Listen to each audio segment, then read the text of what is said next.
Hello दोस्तों, नमस्कार। रामबाण क्लासेज के इस डिजिटल मंच पे आपका स्वागत है और मेरा नाम है बलराम योगी। और जैसा कि पिछली क्लास में मैंने आपको भारत की हिस्ट्री के बारे में बताया था कि महमूद गजनवी के द्वारा हमारे भारत पर 17 बार आक्रमण किए जाते हैं। उनमें से 16वां आक्रमण महत्वपूर्ण माना जाता है और वो जो 16वां आक्रमण था वो गुजरात के सोमनाथ मंदिर के ऊपर किया गया था। फिर मैंने आपको बताया था कि महमूद गजनवी की जो मृत्यु थी वह 1030 ईस्वी में हो जाती है और महमूद गजनवी जिसने जो गजनवी वंश चलाया था, इस गजनवी वंश का अंतिम जो शासक था उसका नाम क्या था? बैराम शाह था। तो उसी श्रृंखला में अपन आगे की चर्चा करते हैं और मैं आपको यह भी बता देता हूं कि मोहम्मद गोरी कौन था। तो अपन आज मोहम्मद गोरी की बात करेंगे।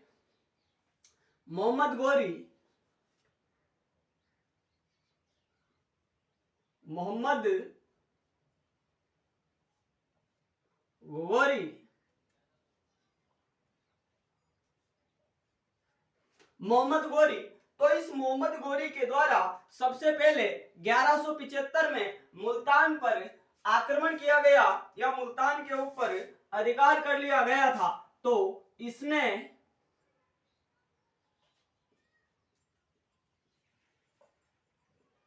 1175 ईस्वी को मुल्तान पर, यह मुल्तान कहां पे पड़ता है? पाकिस्तान में। तो इसने 1175 ईस्वी को मुल्तान पर अधिकार कर लिया।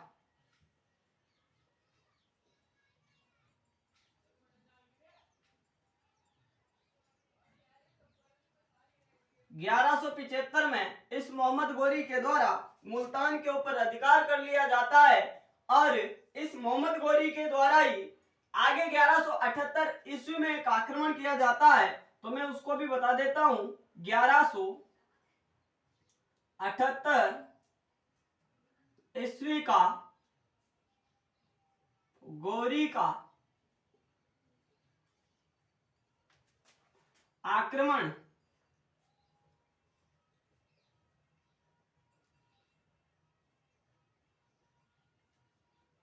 1178 ईस्वी का मोहम्मद गोरी का आक्रमण। तो एक तरफ कौन था? मोहम्मद गोरी।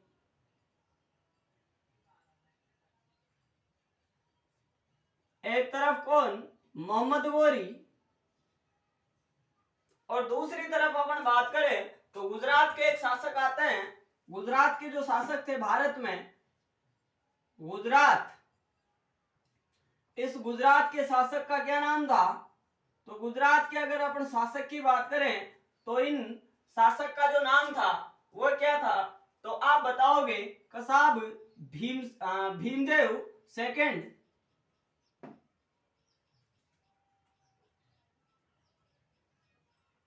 भीमदेव सेकंड या भीमदेव द्वितीय गुजरात के शासक का नाम था।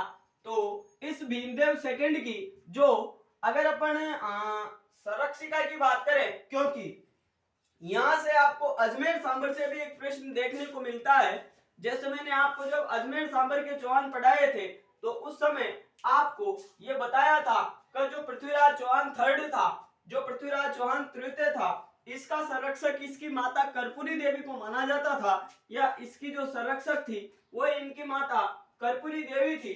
तो उसी प्रकार से गुजरात के ये जो शासक थे भीमदेव सेकंड, इन भीमदेव सेकंड की अगर संरक्षक की बात करें, संरक्षक, तो इनके संरक्षक का नाम था नयिका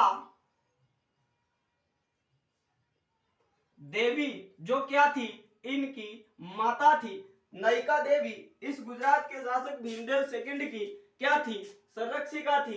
तो 1178 ईस्वी का यह आक्रमण था। एक तरफ गुजरात का शासक भीमदेव सेकंड जिसकी संरक्षिका कौन थी? उसकी माता नयिका देवी, और दूसरी तरफ इधर मोहम्मद गोरी।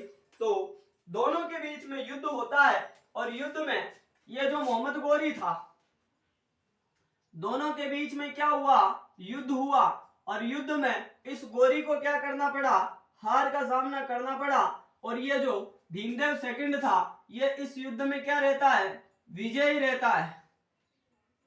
तो गुजरात के शासक भीमदेव सेकंड के द्वारा मोहम्मद गोरी को डिफीट कर दिया जाता है, पराजित कर दिया जाता है। तो मैं एक बात लिख सकता हूं कि यह मोहम्मद गोरी की भारत में पहली हार थी। तो यहां पे लिख सकते हो आप नोट लगा के, नोट, यह मोहम्मद गोरी की, मोहम्मद गोरी की, यह मोहम्मद गोरी की भारत में प्रथम हार थी।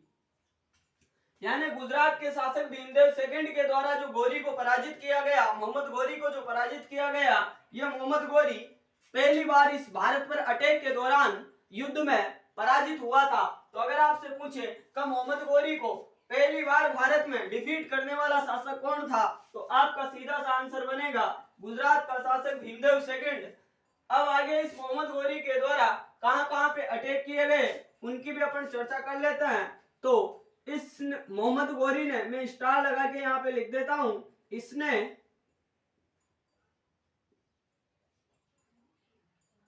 1179 ईस्वी को पेशावर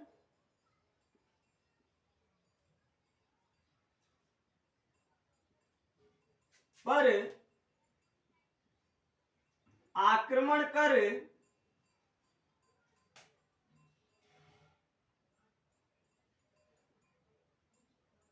अधिकार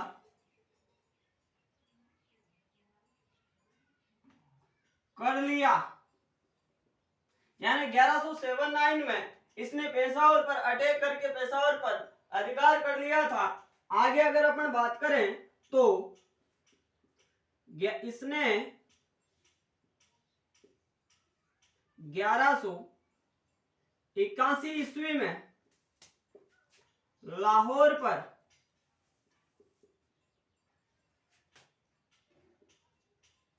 अधिकार कर लिया।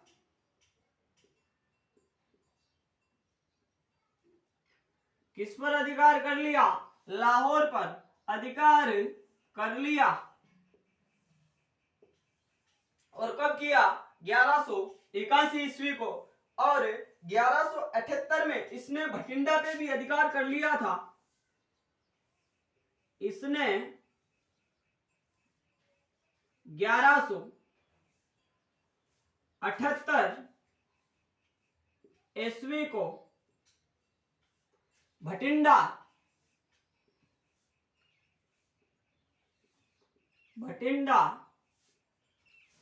पर अधिकार कर लिया था। और दो युद्ध और आते हैं, एक तो तराइन का फर्स्ट बैटल और एक तराइन का सेकंड बैटल। तो मैं उनके बारे में भी आपको बता देता हूं। वैसे मैंने जब आपको अजमेर सांबर के चौहान पढ़ाए थे उस समय आपको पर्याप्त मात्रा में तराइन का पहला युद्ध और तराइन के द्वितीय युद्ध के बारे में मैं आपको बता चुका हूं। लेकिन फिर भी मैं आपको यहाँ पे डायरेक्टली डेट बताऊंगा और किस किस के मध्य में हुआ ये भी आपको बता दूंगा। लेकिन ज्यादा जानकारी मतलब देखने के लिए आप वो जो अजमेर सांबर वाला वीडियो है उसको आप देख सकते हो। तो इसने 1178 ईस्वी को तबर हिंद जो भटिंडा में आता है उस पर अधिकार कर लिया था। और 1191 ईस्वी को ये क्या करता है, इसमें भी मतलब एक युद्ध होता है, तराइन का पहला युद्ध और तराइन का द्वितीय युद्ध। तो मैं आपको वो भी बता देता हूं। तराइन का प्रथम युद्ध और दूसरा था तराइन का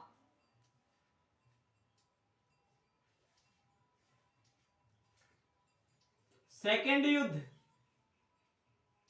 यह युद्ध 1192 ईस्वी को हुआ और ये 1191 ईस्वी को हुआ था। एक तरफ गोरी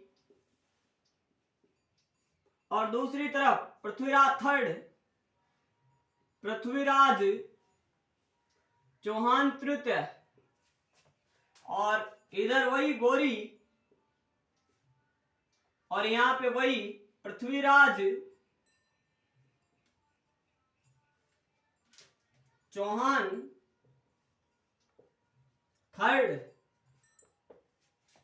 तो होता क्या है, इस तराइन के पहले युद्ध में कौन, ये पृथ्वीराज चौहान और मोहम्मद गोरी के बीच में ये जो युद्ध हुआ था, इस युद्ध का परिणाम क्या रहता है कि इस गोरी को हार का सामना करना पड़ता है और ये पृथ्वीराज इस युद्ध में क्या रहता है, विजयी रहता है।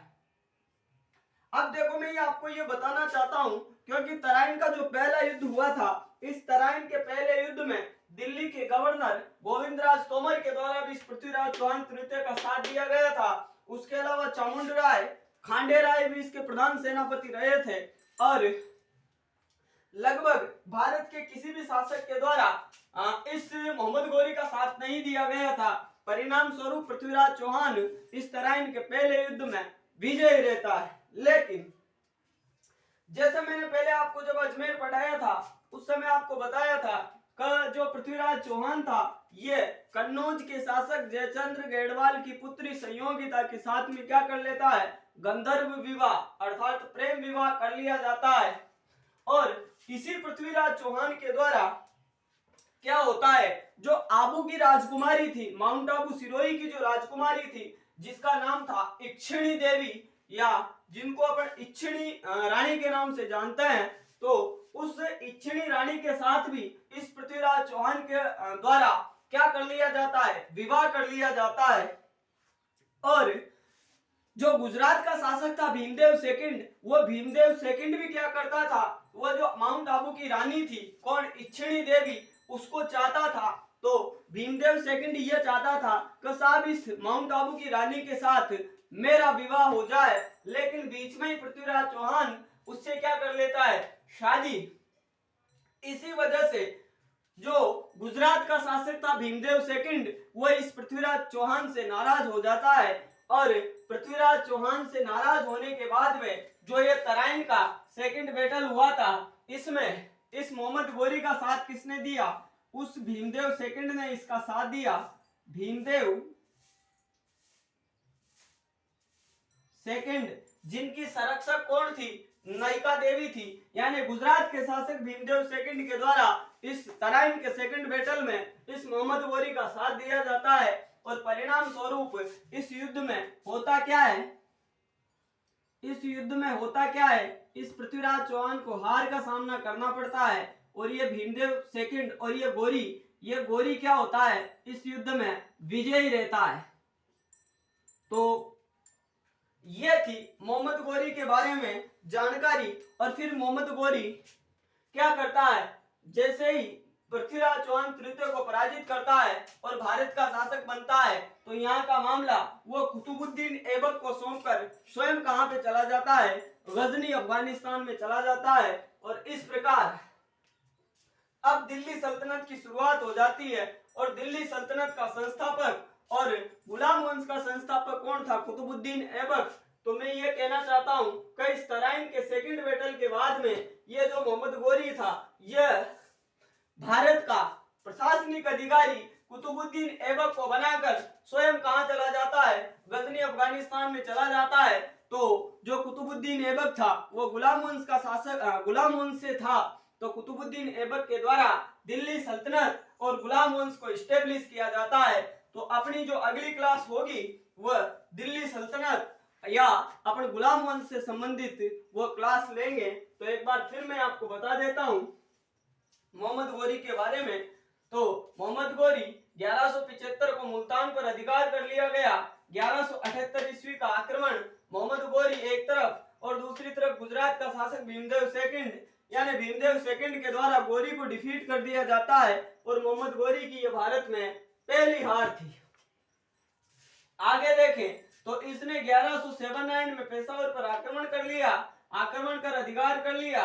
1181 में लाहौर पर भी अधिकार कर लिया गया और 1178 ईस्वी को तवरिंद बठिंडा पे भी इस मोहम्मद गोरी के द्वारा अधिकार कर लिया जाता है।